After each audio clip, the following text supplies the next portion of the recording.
ሱራ 2 ቁርአን 2:57 እሺ ጥያቄው አታነቡም አንተ አላስቆምና ነው አይዋለሁ ምን መሰለህ ያው አልገባ ያለ ተናጋሪውና ያው ተናጋሪውን አላህ ነው ብዬ ያስኩት የሚናገረው አላህ እንደሆነ ያው አመኑ በእናንተም ላይ ደመናን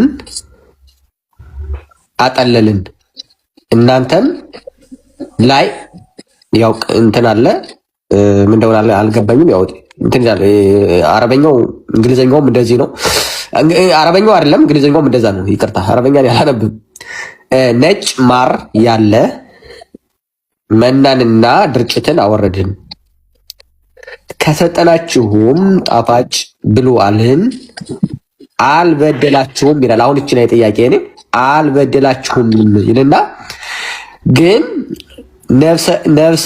ነፍሶቻችሁን ይበድሉ ነበር ያልበደሉት ማለት ነው እኔ ጥያቄ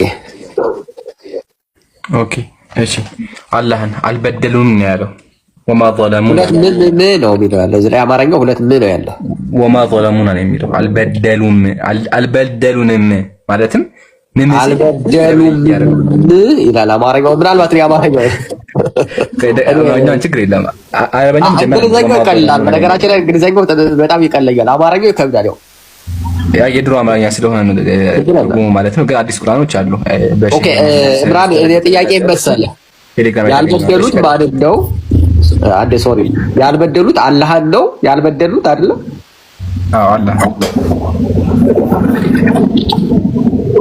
ኢብራሂም ሰማል ሶሪ ይሰማል ያልበደሉት ማለት ነው አላህን ወማ ظلمون ነው ያለው ኦኬ አላህን አልበደሉትም አይደለ በዚህ ዙሪያ ግን ፖይንቱ ደግሞ አስረዳለሁኝ ኦኬ እንደዚህ ሙስሊሞች በኋላ ኦኬ ቢዲ እስራኤል ሙስሊሞች ናቸው ኦኬ ሙስሊሞች ናቸው አይደለ እንደዚህ ሙስሊሞች ናቸው የሙሳ ተከታዮች ትክክል እኮ ሙስሊም ናቸው ኦኬ በእናንተ እምነት ያው ሙስሊሞች ናቸው ችግር የለም እኔ ቃሉ ከብሩም ጋር ምንም ጥርጣሬ የለውም እኔ እንደዚህ የሆነ እንትን ነገር ውስጥ አልገባም ችግር የለም ሙስሊም ቢኖርም እረዳለሁ እንደዚህ ደደብ የሆነ ሰው አይደለሁ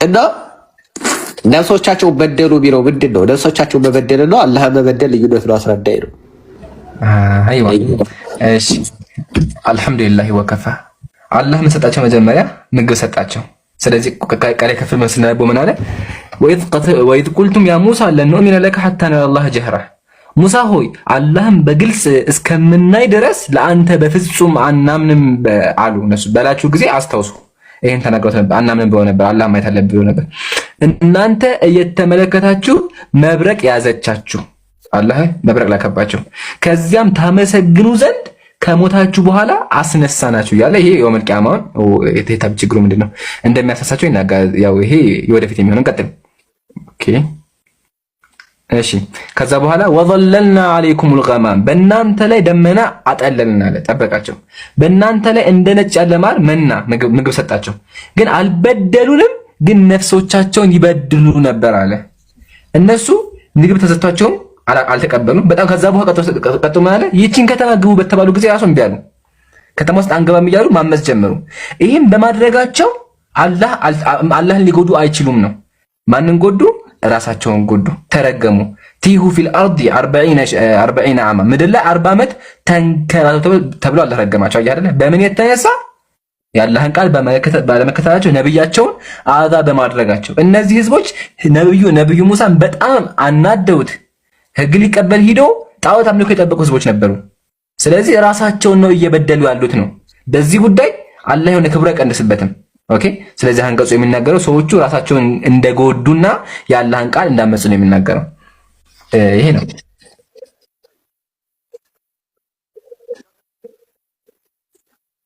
እሺ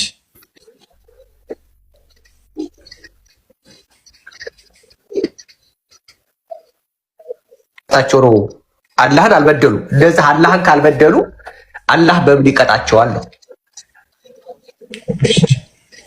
መጀመሪያ እዚህ ጋር ስለምን ተወራ እንደሆነ አይተዋል ግን ያ በደንብ አንደርስታንድ መጽሐፉን አብቤዋለሁ ይኸውልህ አሁን እዛ ላይ ቢለው ምንድነው መጽሐፉ ይናገረው እንደ ሰዎች አላህን አልበደሉ እሺ ኦኬ ራሳቸውን ነው ወይም ደግሞ ነፍስ የሚባለው ነገር እንሄዳለን።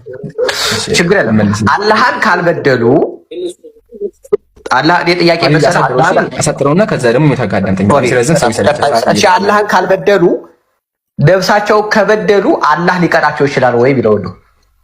እሺ አልহামዱሊላህ ወከፋ አላህ የቀጣቸው ምግቡን በምግቡ ስላመጹ እንዲሁም ደግሞ ሙሳን ስላስቸገሩ ብቻ አልነበረም። ዋና ያስቀጣቸው ምንድነው? በነቢያት መካዳቸው፣ ነቢያትን መካዳቸው፣ የአላህን ቃል አለመቀበላቸው ነው። እዚህ ጋር እየተወላ ያለው ስለ አንድ ኢቨንት ነው። ምሳሌ ተፍሲሩን ከተብትመለከት ወማ ظلمناهم ካለ በኋላ ቢተህሪሚና ذلك عليهم ይሄ እርም በማድረጋችን ካለ በኋላ ወላኪን ካኑ አንፈሱሁም يظلمون ራሳቸው ይበዱ ነበር። በምን ከተባለ فجزيناهم ذلك ببغيهم على ربهم በጌታቸው ስላመጹ ራሳቸውን እየበደሉ ነበር አለ። አላህ በዚህ ጉዳይ አይጎዳም ነው። ምሳሌ ከሚጻን አንድ ምሳሌ ላንሳለ እንዲገባ ማለት ነው። አንድ ምሳሌ ላንሳለ። እሺ ምሳሌው ምንድነው? ኪሚጾን እኔ እያስተማርኩ ሰድበኸኝ ወጣ። ከዛ እኔን አልጎዳኸኝም፣ የጎዳኸው ራስህን ነው፣ እውቀት አጣህ ብልህ ምን እያልኩ ነው ያለሁት? ማለት አሁን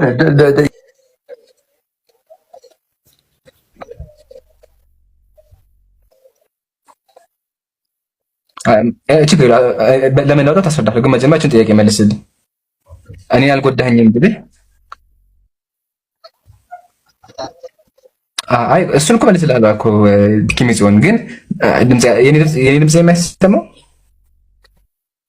አይ ከስር ያሉት አንዴ የኔ ድምጽ ነው የሚያሰማው ኢምሮ ይሰማል። ኦኬ አይሰማም። ኪሚጾን ጥያቄው መልስልኝና ከዛ ለምን እንደገና እነግርሃለሁ።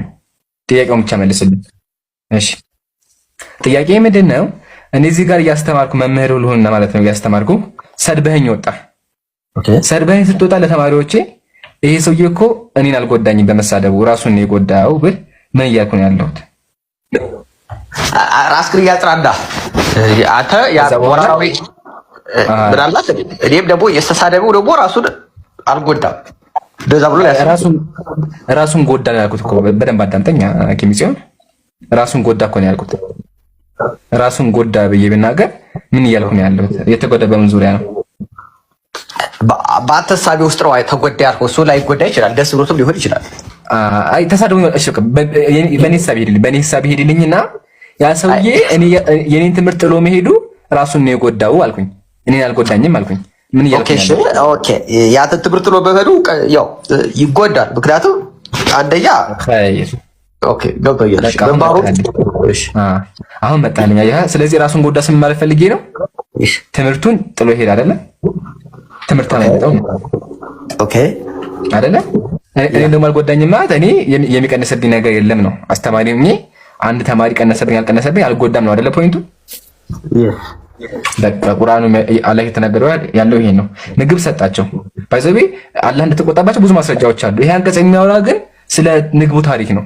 ካስቀመጠ በኋላ ምናል ወዘለልና አለይኩሙል ገማም እናንተ ያደማ ያደረን ካለ በኋላ ወማ ዘለሙና አልበደሉንም ማለት ወማ ዘለሙና ወላኪን ካኑ አንፈሱሁም የዝሊሙን።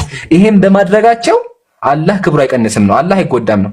አላህ የሚጎዳ ማለት ነው አይደለም። በተአምር እንተሽክሩ እንተክፉሩ ፈኢነላህ ገኒዩን ነው ቁርአን ላይ አለ። እናንተ ብትክዱ ሰዎች በሙሉ አላህ ከናንተ የተብቃቃ ነው አለ። አየህ።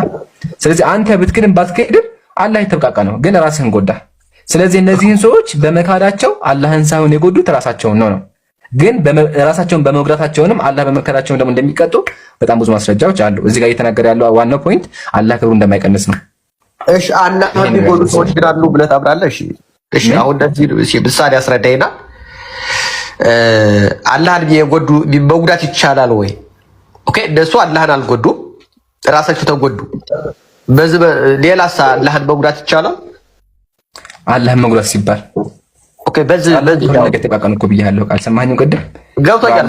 ለምሳሌ ኦኬ እሺ ራሳቸውን የጎዱ ይላል መጽሐፉ። ትንሽ ለመረዳት በጣም ስለሚከብድ ነው። እኔ ከብዶኛል። ከተከተልሽ እሺ ለምሳሌ እኔ ፈጣሪን ምንም ይጎዳው የለም ብዬ አምናለሁ። የእሱን ደግነት እናገኛለን እንጂ ከየኛ ምንም ነገር ብዬ አምናለሁ። ያው አላህንም እንደዛ ብዬ ስለማምን ግን እነዚህ ሰዎች ራሳቸውን የጎዱ ሲባል በራሳቸው ስህተት ውስጥ ራሳቸውን ጎዱ ነው። አላህን አልጎዱትም ሲባል አላህን መጉዳት ይቻላል ወይ? በሌላ ፖይንት አድርገን ብንዳመጣው በሌላ ትክክል። አዎ ጥሩ ጥያቄ። ግን ቅድም እኮ ብያለሁኝ አላህ ከዓለም የተበቃቃ ነው። ሰዎች ምን ያስባሉ? አንድ ሰው ስለካደ የሆነ ሰዎች ስለካዱ አላህ የሚጎዳ አላህ የሆነ ክብሩ የሚቀንስ ይመስላቸዋል። እንደዚህ አይመስሉ ሰዎችም ይኖራሉ። አንድ ሰው ምሳሌ ካደ ሲባል ወይኔ አላህ ተቃል አይደለም። ስለዚህ አላህ ቁርአን ላይ ምን አለ? ኢነላህ ኢንተክፍሩ ፈኢነላህ ገኒዩን አንኩም። እናንተ ሰዎች በሙሉ ብትክዱ የሰው ልጅ በሙሉ ቢክድ አላህ የተጠራራ አምላክ ነው፣ ክብሩ አይቀንስም። አንተ በመካደህ የዓለም ህዝብ እንኳን አንተ ብቻ ምድር ላይ ያለው 9 ቢሊዮን ህዝብ ይሄ በሙሉ ህዝብ ቢክድ እንኳን አላህ ክብሩ አይቀንስም ማለት። እንዲሁም ደግሞ እዚህ ጋር አላህ እንደማይበደል ሰዎቹ እንግዲህ ይሄን በማድረጋቸው አላህን አልበደሉም ነው። ኦኬ አላህን በደለ ሐሳብ የሚለው ሐሳብ ከአእምሯቸው አስወገደ ማለት ነው። ሀያ አምላክ እንደማይበደልን በዚህ አንቀጽ ተናገረ። ግን ማን ነበር ሲበድሉ የነበሩት? አላህን የበደሉ መስላቸው ራሳቸውን እየበደሉ ነበር ነው። አላህ የሚበደልም አምላክ አይደለም ብሎ ያስቀምጠው። ይሄ ነው ያለው። ሉፕ እየሆነ ነው ያለውና ኪሚዚዮን አንድ ያልገባ ጠይቅና ከዛ በቃ እንደዚህ ነው። በቃ ግልጽ ነው። በቃ ከዚህ ውጪ ጥያቄ አልጠይቅም።